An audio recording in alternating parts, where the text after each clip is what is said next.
Welcome back to the studio. We are here with four wonderful guests to talk about the astonishing breadth of work that is going on in the Nanopore community with human genetics. We have two of our guests are deeply involved in transplantation from two different approaches. We have an amazing amount of work going on in your labs, Brendan, in xenotransplantation, absolutely fantastic. And Karen, I'm thinking about it as like HLA+++, the kind of work that you're doing, really going deep there. And then, of course, we've got Nate and Seb thinking about rare disease, or the rare diseases, in fact, and how we can really understand more about those patient populations and deliver answers for them when they've been waiting for those answers for such a long time. So wonderful to see your talks and read about your work. Thank you so much. My first question really was about that wow moment. We're seeing so much more discovery happen in science. I'd love to hear about a moment where you've discovered something that you never thought you could have seen before. Perhaps, Brendan, we might go to you first. Sure. So we do a fair amount of work in the liquid biopsy space, but trying to apply it for transplantation. So I think when we started building maps of the methylation patterns in different organs, and then we started actually sequencing the cell-free DNA using Nanopore, we were able to see the different richness of the cell-specific methylation patterns. So that really gave us insight into the type of injury that was going on in these transplanted organs. So. What fragment lengths are you dealing with in your work? Because I know that lots of people think about Nanopore as a long-read platform, but actually we think of it as an any-length fragment platform. So what lengths are you dealing with in your work? We do basically from about 100 base pairs up to several kilobases. So we do long-read whole genomes as well, but for the cell-free, we're typically looking at sub 1,000 base pairs. Fantastic.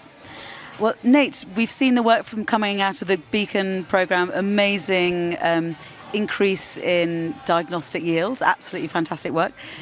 What's been your wow moment along that journey? It's a great question. When we started, so much of it was just looking at samples in which we had done negative sequencing, so it was a last resort to see if we could finally get an answer, but it's been exciting to start to see the excitement all around. Now we started seeing that data, seeing how potent it is as a research tool, to the point that hey, we have a new person that consented from somewhere in the Middle East or in Children's Philly with a big issue. They consented their family. They've done previous testing. We want to see, we want to try it.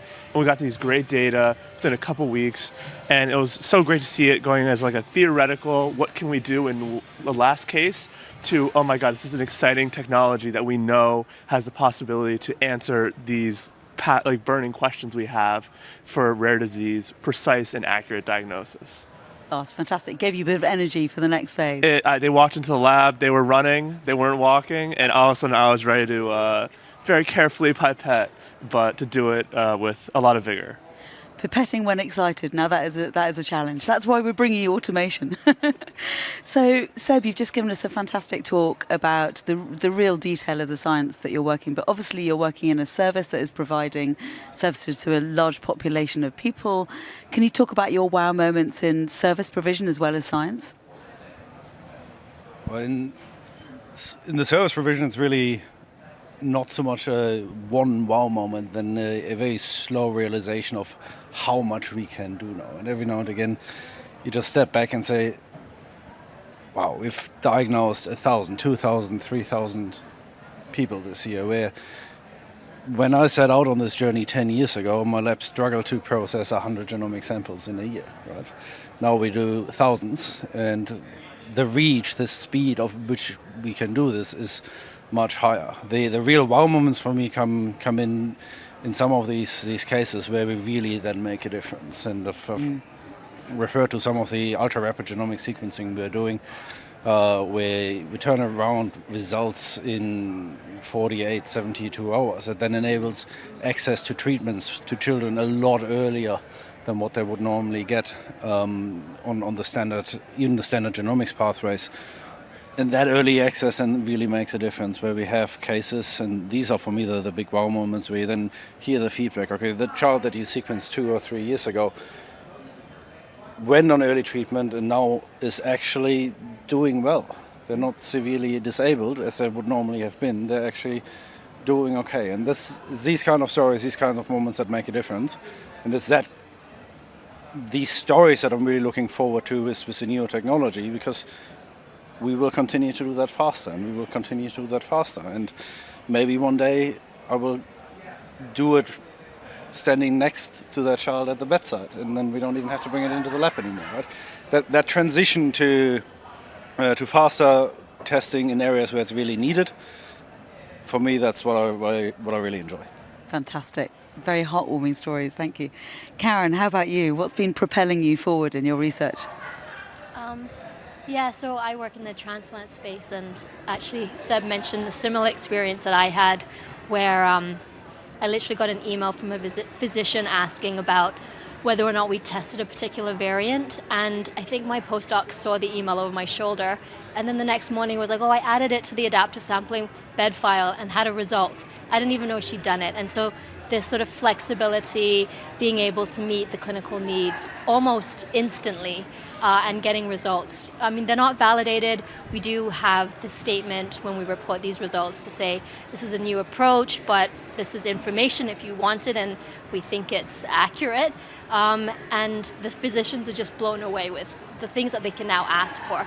In the hospital space and healthcare, things don't move fast. Like, it takes a long time for technologies or for new diagnostic biomarkers or assays to be approved, and sending an email and getting a result the next day is sort of a dream come true for a lot of physicians. Yeah. Well, you're both working on adaptive sampling, and Seb, I wonder if you might repeat the story you just told on stage about the joke you have in your lab about adaptive sampling now. It's almost becoming deceptively simple. It's the transition from really having to carefully plan what do you do to solve a case, how do you tackle a certain issue, to now every time we find something, then people almost roll their eyes now when they say, well, just put on the Nanopore. So it's exactly that example. You don't have to plan weeks ahead to know what you want to look at down the track. You have a hypothesis, you have a theory, you think, okay, this could actually really make a difference in that case. You put it in a bed file, you put it on the machine, and a couple of days later you have an answer. Yeah, fantastic.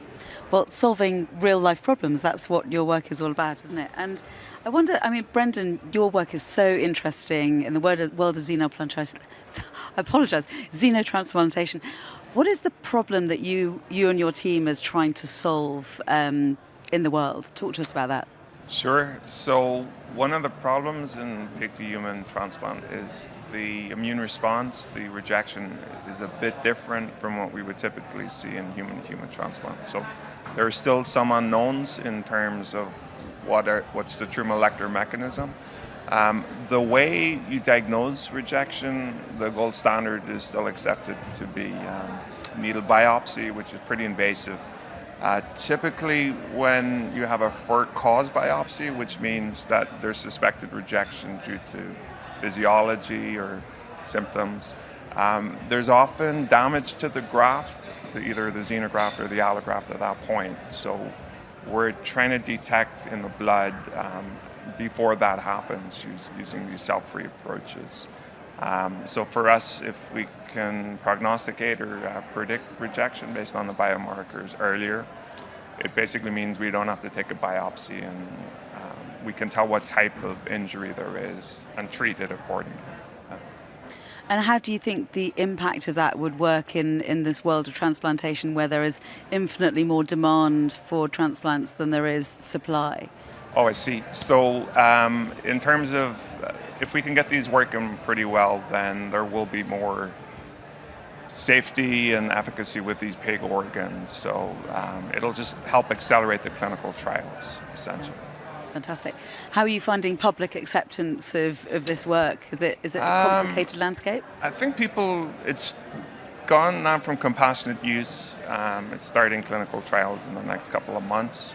There's a number of companies working in that area. So I think people are excited by it. There's obviously caution in terms of how long these transplants will last. And so, I think it's a mix of excitement and caution. Yeah.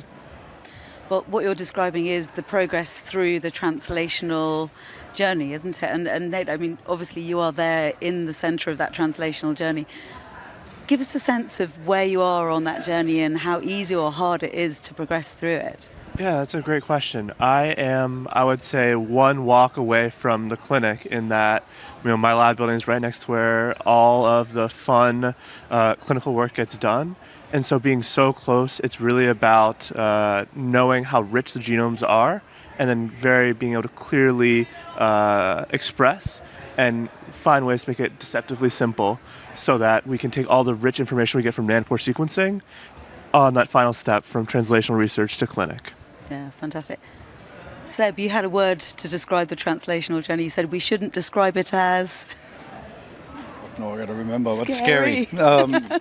Yes. Look, really, I think translation is where all this should finish, right? Otherwise, we don't have an application. Ultimately, it's about bringing those technologies to the patient. And for me, a key thing is that translation shouldn't be something that puts people off. There is no shortcuts as such. It has to be done well, because when we bring things to patients, we need to make sure they're safe. We need to make sure they're robust. But it's also not something that must take years or that should people off. There is actually people that work in that field know the formula to translate a technology, and you can make that something that becomes more or less routine. I think the key trick is not to let perfection be the enemy of the good, not in terms of safety. It always has to be safe, so that needs to be nigh on perfect, but in terms of what we can do with the new technology, because often new technologies are useful already quite early on before they see their real peak. And I think that's where, for me personally, that's where the real promise of long-read technology comes in, because we're only just in the beginning. Yeah. And we already see all the advantages it can have. And I think we want to bring those to the patients now and not wait another 5 years until everybody thinks it's perfect. Fantastic. I'm really sorry we're out of time, so I've only got one more question, which is, what is your favourite flavour of ice cream? Because we've got a tray full of ice creams from our ice cream parlour in the main event, so please take your favourite. Thank you. As a thank you for coming and sharing your story with us. Lemon was just for you. Thank you for sharing your Chocolate all the stories. way. So much. I'll These do stories. anything for ice cream. Anything for ice cream. There we go. Share your Thank you, nanopore Sarah. stories with us. Thank you so much. And Thank you. we're going back to the auditorium for our next talk soon. Thank you very much for joining us.